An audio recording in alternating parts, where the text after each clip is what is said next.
اسے باہر پھینک دیا. کیوں؟ اس لیے کہ سریا یہاں پڑا رہے گا, کوئی فرق پڑنے والا نہیں, کوئی چوری نہیں کرے گا, کوئی ڈکیتی نہیں کرے گا. لیکن وہ سونا اگر آپ کا باہر کسی کو نظر آیا تو ہڑپ کر لیا جائے گا, اٹھا لیا جائے گا. اس لیے پتہ نہیں چلا قیمتی چیز زیادہ اہمیت رکھتی ہے, اور قیمتی چیز کی حفاظت ہر آدمی کرتا ہے, چاہے عالم ہو یا کہیں پڑھا لکھا ہو یا کیسا بھی ہو. قیمتی چیز کی حفاظت اس کی فطری چیز ہے, اور اسلام میں سب سے قیمتی ہے. یہ پتا ہے آپ لوگوں کو کہ نہیں؟ ابھی آپ نے شیخ محترم سے وہ حدیث سنی, وہ حدیث بھی میں سنا دیتا ہوں. میں سن رہا تھا کہ الدنیا کلھا متاع وخیر متاع الدنیا المرأۃ الصالحہ. اللہ کے نبی صلی اللہ علیہ وسلم نے فرمایا کائنات کی سب سے بہترین چیز, سب سے قیمتی متاع, سب سے قیمتی سامان کائنات کی ایک مرد کے لیے کیا ہے؟ عورت ہے. عورت ہے. اللہ کے نبی صلی اللہ علیہ وسلم کی دو روایتیں ایک کے بعد دیکھ رہے ہیں. عورتوں کی قیمت بتا دو. اللہ کے نبی صلی اللہ علیہ وسلم نے فرمایا حبب الیہ من دنیاکم النساء, کی تمہاری دنیا کی دو چیزیں میرے نزدیک محبوب بنا دی گئی, ایک عورت ہے اور دوسری خوشبو. گویا نبی کائنات کی نگاہ میں عورت کا مقام بہت بڑا ہے. عمر بن عاص رضی اللہ تعالیٰ عنہ کا ایک واقعہ آپ جلدی اشارے سے بتا دو. عمر بن عاص رضی اللہ تعالیٰ عنہ ایک جنگ میں گئے. ابو بکر عمر بھی غالباً اس میں لشکر میں تھے, لیکن قائد عمر بن عاص رضی اللہ تعالیٰ عنہ تھے. عمر بن عاص رضی اللہ تعالیٰ عنہ نے یہ سوچا کہ مجھے قائد بنایا گیا اس لشکر کا جس میں ابو بکر و عمر بھی ہیں. ایسا لگتا ہے میرا مقام نبی کی نگاہ میں دونوں سے بڑا ہے. آئے واپس لشکر آیا, اللہ کے نبی صلی اللہ علیہ وسلم کی خدمت میں حاضری دی. اللہ کے نبی سے پوچھا من احب الناس الیک یا رسول اللہ. اللہ کے نبی آپ کی نگاہ میں سب سے محبوب کون ہے؟ سب سے محبوب کون ہے؟ آپ نے فرمایا ابو بکر. عائشہ فرمایا, عائشہ میری نگاہ میں سب سے زیادہ محبوب ہے. عمر بن عاص کہتے ہیں وہ من الرجال, مردوں میں سے, قال ابوها یعنی ابو بکر, عائشہ کے ابا ابو بکر. پھر میں نے پوچھا کون؟ کہا عمر. عمر بن عاص کہتے ہیں فسکت مخافۃ ان یجعلنی فی آخرہم, میں نے اس ڈر سے سوال کرنا ہی بند کر دیا کہیں ایسا نہ ہو تمام صحابہ میں میرا نام سب سے آخر میں آئے. بتانا یہ تھا کہ اللہ کی نگاہ میں سب سے زیادہ محبوب عائشہ ہے. عائشہ مرد ہے کیوں؟ عورت ہے. اللہ کے نبی صلی اللہ علیہ وسلم کی نگاہ میں عورت سب سے محبوب تھی.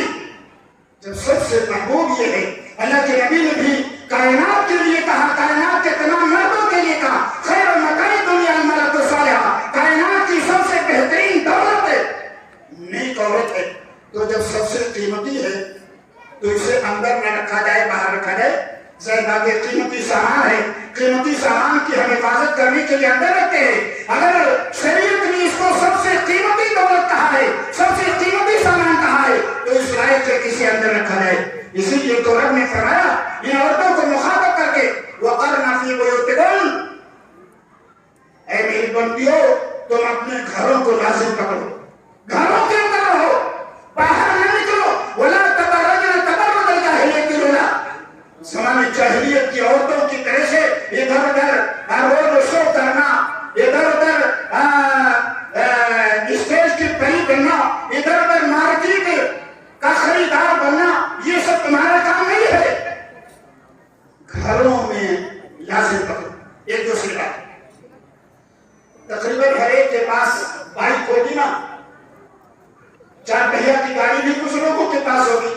آپ جب گاڑی خرید کے لاتے ہیں, باہر جب کھڑی کرتے ہیں, کھڑی کرنے کے بعد کچھ کرتے ہیں کہ نہیں کرتے ہیں؟ بتائیے کیا کرتے ہیں؟ اس پہ پردہ ڈالتے ہیں. کیوں پردہ ڈالتے ہیں؟ کہیں کوئی لڑکا پتھر یا ڈھیلا لے کر کے آئے اور خراش نہ کر دے. ایسے ہی نہیں ہے. ایک گاڑی آپ لائے ہیں, اس کو پردہ پہنا رہے ہیں, اس کا پردہ کر رہے ہیں تاکہ کسی طرح کا خروج اس پہ نہ آئے, کسی طرح کی لکیر اس پہ نہ آئے. اگر یہ قیمتی متاع ہے عورت, آپ باہر سے ڈال دیں گے تو اس پہ لکیر آ سکتی ہے کہ نہیں آ سکتی ہے؟ جیسے لڑکا آپ کی گاڑی پہ لکیر لگاتا ہے، ایسے ہی اس عورت پہ شیطان لکیر لگا سکتا ہے، شیطان لکیر لگا سکتا ہے، شیطان اسے عیبدار بنا سکتا ہے۔ اور یہی تو نبی کائنات جناب محمد رسول اللہ صلی اللہ علیہ وسلم نے فرمایا المرأۃ عورہ، المرأۃ عورہ، عورت چھپانے کی چیز ہے، عورت چھپانے کی چیز ہے۔ فَإِذَا خَرَجَتْ اسْتَشْرَفَهَا الشَّيْطَانُ، جب یہ عورت گھر کے باہر نکلتی ہے، راستے میں چلتی ہے تو شیطان جھانکتا ہے۔ کیا مطلب شیطان سے وہی ابلیس؟ نہیں، شیطان سے خالی ابلیس مراد نہیں ہے۔ جناتوں میں سے جو شیطان ہیں وہ بھی جاتے ہیں، انسانوں میں سے جو شیطان ہے وہ بھی جاتے ہیں۔ آپ بتائیے کتنے لوگ بیٹھے ہیں؟ میں آپ کی زبان سے سننا نہیں چاہتا، لیکن اپنے دل میں سوچ کے آپ خود جواب دے لیجیے، اپنے آپ کو جواب دے لیجیے۔ کیا خوبصورت لڑکی پنسر کے روڈ پہ راستے پہ چلتی ہے، کیا یہ ہمارا نوجوان یا ہمارے مرد اس کی جانب بار بار گھور کر دیکھتے ہیں کہ نہیں دیکھتے؟ یہ کیا ہے؟ اللہ کے نبی صلی اللہ علیہ وسلم نے فرمایا استشرفها الشیطان، شیطان اس کی جانب جھانکتا ہے اور دیکھتا ہے، اور شیطان جھانک کر کے اوپر گویا خروش لگاتا ہے، اوپر نکیر لگاتا ہے، اسے عیبدار بناتا ہے۔ یہ شیطان چاہے وہ جناتی شیطان ہو یا انسانی شیطان ہو، جھانک کر کے اس کی جانب دیکھ کر کے طرح طرح کی حرکتیں کر کے اسے عیبدار بنانے کی کوشش کرتا ہے۔ اللہ کے نبی نے آگے کیا فرمایا؟ وَإِنَّهَا لَا تَكُونُ أَقْرَبَ إِلَى اللَّهِ مِنْهَا فِي قَعْرِ بَيْتِهَا، یہ عورت اللہ کے نزدیک زیادہ قریب ہوتی ہے۔ اللہ کے زیادہ قریب یہ عورت کب ہوتی ہے؟ جب اپنے گھر کے سب سے اندر والے کونے میں رہتی ہے، گھر کے سب سے اندر والے حصے میں جب یہ عورت اپنے آپ کو پھیلا لیتی ہے۔ اللہ کے نبی صلی اللہ علیہ وسلم نے فرمایا ایسی بندی اللہ کو محبوب ہوتی ہے، اور ایسی بندی اللہ کے نزدیک سب سے زیادہ قریب ہوتی ہے۔ معنی کہ سب سے اندر رہے گی، اللہ کے سب سے قریب رہے گی، اگر باہر نکل آئی تو اللہ سے دور ہو جائے گی، باہر نکل آئی تو اللہ سے دور ہو جائے گی۔ اسی طرح سے پردہ کیوں؟ اس لیے بھی پردہ تاکہ شوہر ٹوٹ کر محبت کرے اسے۔ آپ ہو گیا عجیب بات ہو رہی، ایک مرد روڈ پہ چلتا ہے، بہت ساری عورتوں پر اس کی نگاہ پڑتی ہے، بہت ساری عورتیں اس کے سامنے آتی ہیں جو اس کی بیوی سے زیادہ خوبصورت ہوتی ہیں۔ بسا اوقات کیا ہوتا ہے، یہ شوہر آپ کے گھر پہ طلاق دے دیتا ہے، شوہر آپ کے گھر پہ جھگڑا کرتا ہے، دل نہیں لگتا اپنی بیوی کے ساتھ، اس لیے کہ مختلف شکلوں کی عورتوں کو دیکھا ہے۔ لیکن اگر یہی مرد یا عورتیں اگر پردہ کریں اور ان مردوں کی نگاہ اپنی بیوی کے علاوہ کسی عورت پہ نہ پڑے، آپ بتائیے اپنی بیوی کو سب کچھ سمجھے گا کہ نہیں سمجھے گا؟ اپنی بیوی کو سب سے خوبصورت سمجھے گا، سب سے بہترین سمجھے گا، اور جب سب سے خوبصورت اور سب سے بہترین سمجھے گا تو ٹوٹ کر اس سے محبت کرے گا۔ لیکن جب بہت سارے ناچ اور گانے دیکھ کے آیا ہے، گھر کا ناچ اور گانا اسے کہاں سے اچھا لگے گا؟ اچھا نہیں لگے گا نا۔ ایک بات کہہ کے ختم کرتا ہوں، اس لیے کہ ٹائم ہمارا ہو گیا ہے، 35 منٹ ہو گیا۔ ایک مولانا صاحب سے کسی نے سوال کیا کہ آخر غیر مسلم عورت تھی، کئی مرد تھے، عورت نے بطور خاص سوال کیا کہ آپ لوگ اپنی عورتوں کو پردے میں کیوں رکھتے ہیں؟ اتفاق سے وہ اپنے ہندوستانی تہذیب والے لباس میں عورت تھی، ساڑی اور بلاؤز میں۔ مولانا نے کہا، مجلس سے مولانا نے کہا کہ اپنے بلاؤز کا کچھ حصہ اوپر کیجیے۔ اوپر جب کیا تو جہاں سے کپڑا نہیں تھا، کلر تھوڑا سانولا، اور جہاں کپڑا تھا وہاں کلر اس سانولے کے مقابلے میں خوبصورت۔ جیسے میں گھڑی پہنتا ہوں، یہ داغ لگانے کی وجہ سے گھڑی برابر رہنے کی وجہ سے یہاں سفید نظر آتا ہے، نیچے اوپر تھوڑا سانولا ہے لیکن یہاں سفید۔ کپڑا جہاں تک تھا وہاں کافی خوبصورت۔ کہا دیکھو میڈم، ہم عورتوں کو اس لیے پردے میں رکھتے ہیں کہ وہ اندر رہے گی، روزانہ اس کی خوبصورتی بڑھے گی، اور جب خوبصورتی بڑھے گی ہم اسے پیار کریں گے، اسے محبت کریں گے، اور جب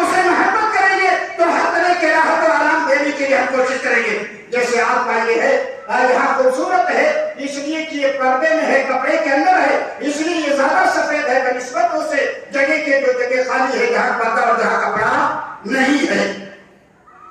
تو آخر میں چلتے چلتے میں اپنی ماں اور بہنوں سے کہنا چاہوں گا کہ آپ پردہ ایک تو اس لیے کریں کہ اللہ نے آپ کو پردہ کرنے کا حکم دیا ہے، نبی کائنات صلی اللہ علیہ وسلم نے پردہ کرنے کا حکم دیا ہے۔